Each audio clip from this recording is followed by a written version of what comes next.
ভোটের মুখে পশ্চিম মেদিনীপুরে শাসক দলের অস্বস্তি বাড়ালো মুসলিম সমাজের একাংশ। শুধুমাত্র ভোটের স্বার্থে মুসলিমদের ব্যবহার করা হচ্ছে, এই অভিযোগ তুলে শাসক দলের বিরুদ্ধে সরব হয়েছে মেদিনীপুর টাউন মুসলিম কমিটি। প্রার্থী তালিকায় একজনও মুসলিম প্রার্থী স্থান না পাওয়ায় তৃণমূলের ওপর থেকে সমর্থন প্রত্যাহারের ঘোষণা করেছে টাউন মুসলিম কমিটি।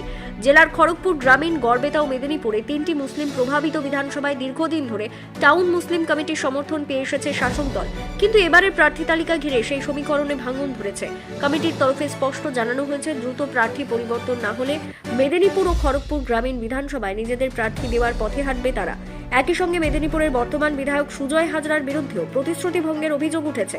উপনির্বাচনের আগে দেওয়া আশ্বাস বাস্তবায়িত না হওয়ায় ক্ষোভ বাড়ছে বলেই দাবি মুসলিম কমিটির সদস্যদের।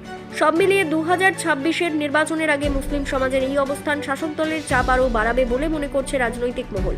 মেদিনীপুর থেকে শেখ ওয়ারিসের রিপোর্ট, BCN নিউজ।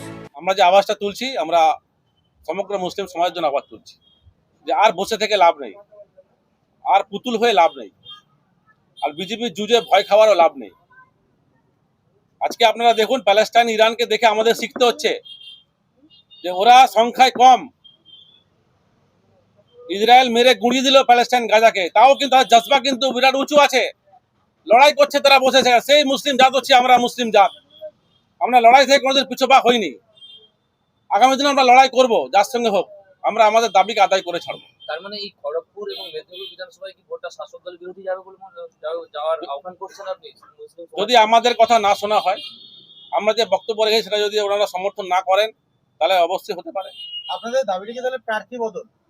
আমরা চাই প্রার্থী বদল, মুসলিম ক্যান্ডিডেট দিতে হবে খড়গপুর গ্রামীণে।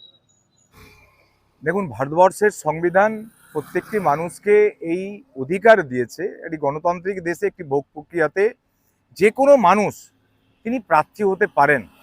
তো সেক্ষেত্রে যদি কেউ মনে করেন যে আমি একটি বিধানসভাতে প্রার্থী হব, সেক্ষেত্রে তো আমাদের কিছু করার থাকে না।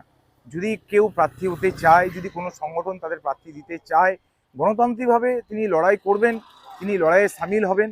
এটা স্বাভাবিক নিয়মেও যে কেউ এই নির্বাচন, যে সাধারণ নির্বাচন, সেই নির্বাচনে প্রার্থী হতে পারে, কেউ প্রার্থী দিতে পারে। এটা নিয়ে আমাদের কোনো বলার জায়গা নেই। আমরা একটি রাজনৈতিক দল, আমাদের দল যেভাবে প্রার্থী ঘোষণা করে আমরা সেভাবেই আমাদের কার্যক্রম করি, এবং আমি এটা নিজে ব্যক্তিগতভাবে মনে করি যে আমাদের ভারতবর্ষের সংবিধান এই অধিকার প্রত্যেকটি মানুষকে দিয়েছে। ফলে প্রত্যেকটি মানুষের এই অধিকার আছে। ভোটাধিকার একজন যেমন মানুষের দেওয়ার অধিকার আছে, ভোট দেওয়ার যেমন অধিকার আছে, তিনি ভোটে নির্বাচনে লড়াই করার অধিকার আছে। ফলে যে কেউ নির্বাচনে লড়াই করতে পারে, সেটা নিয়ে আমরা নতুন করে কিছু বলার নেই।